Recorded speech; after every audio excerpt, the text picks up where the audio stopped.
मीरपुर ख़ासि अदालत doctor Shahnawaz comber कत्ल केस में अॻूणे डीआईजी एसएसपी जा ज़मानत न थियण जोगा गिरफ़्तारी वारंट जारी करे छॾिया आहिनि।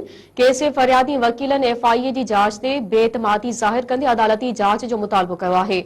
मीरपुर ख़ासि पुलिस हथां जाली मुक़ाबले में मारिजी वियल डॉक्टर शाहनवाज कुंबर वारे केस जी ॿुधणी दहशतगर्दी तौर अदालत में थी, जिते एफआईए ऐं पुलिस पारां अलॻि-अलॻि शुरूआती जांच रिपोर्टूं पेश कंदे जांच लाइ वधीक वक़्त ॾियण जी इस्तदा कई।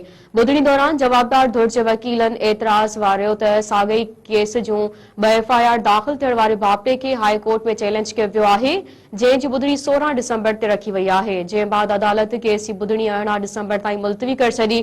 ॿुधणी बाद मीरपुर ख़ासि प्रेस क्लब में सहाफ़ियुनि सां ॻाल्हाईंदे फ़रियादी धुर जे वकीलनि बैरिस्टर असदुल्ला शाह राशदी, अज़हर आरायन ऐं ॿियनि ॿुधायो त अॼु अदालत इन केस में घुर्बल अॻूणे डीआईजी जावेद सोनारो जसकाणी ऐं मीरपुर ख़ासि जे अॻूणे एसएसपी असद अली चौधरी जे रूपोश थी वञण ते उन्हनि जा ज़मानत न थियण जोगा गिरफ़्तारी वारंट जारी कया विया आहिनि।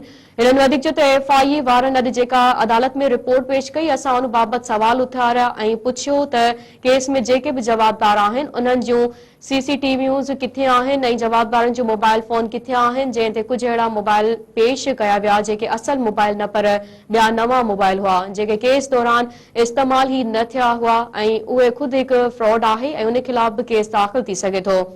वकीलनि वधीक चयो त इन केस जे फ़रियादी वटि के सबूत न आहिनि ऐं जेका एफआईआर दाख़िल कई वई आहे उहा आईडी सिंध पारां कयल तहक़ीक़ाती टीम जी रिपोर्ट जे आधार दाख़िल थियल आहे, जंहिं में हिन क़त्ल खे जाली मुक़ाबलो करार ॾिनो वियो आहे। उन करे अॼु जांच टीम में शामिल ऑफिसरनि जा बयान बि शाहिदनि तौर कलमबंद कया वञनि। उहे बयान छो नाहिनि रिकॉर्ड कया विया?